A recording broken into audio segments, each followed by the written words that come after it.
শুধু সকাল বিকাল দুই বেলা যদি আমার খাবারের বন্দোবস্ত হয়, আমি আর নবীর লক ছাড়ি না।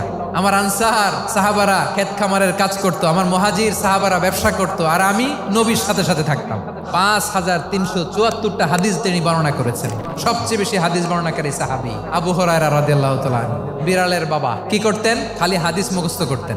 হাদিস প্রিজার্ভেশনের কাজে বিশ্বনবী ওনাকে কাজে লাগিয়েছেন। উনি একদিন বলেন, ইয়া রাসূলুল্লাহ আসমাউ মিনকা কাসীরান ফালা আহফাজু। নবী, অনেক কথা শুনি, আমার মনে থাকে না। বিষ্ণু বললেন, তাই তোমার চাদরটা বিছাও। আবু হুরায়রা বিছালেন। বিশ্বনবী হাত বুলায় দিলেন। এরপরে অনেক হাদিস বর্ণনা করলেন। আবু হুরায়রা বলে, তারপর থেকে বিশ্বনবী যাই বর্ণনা করে আমি শুনি আর একটাও ভুলি না। এখন সুবহানাল্লাহ। বিশ্বনবী ওনাকে নবীর এই যে লক্ষ হাদিস প্রিজার্ভেশনের এই দায়িত্ব দিয়েছেন সাইয়েদনা আবু হুরায়রা রাদিয়াল্লাহু তাআলা আনহুকে। আপনারা কি খেয়াল করেছেন কত বড় চৌকস ট্যালেন্ট হান্টার ছিল আমার নবী? এক একজনের এক এক ট্যালেন্ট, এক একজনকে এক এক দায়িত্ব দিয়েছেন, এক একজনের প্রতিভাকে এক একভাবে বিকশিত হওয়ার সুযোগ দিয়েছেন। আওয়াজ করে বলেন ঠিক কি না?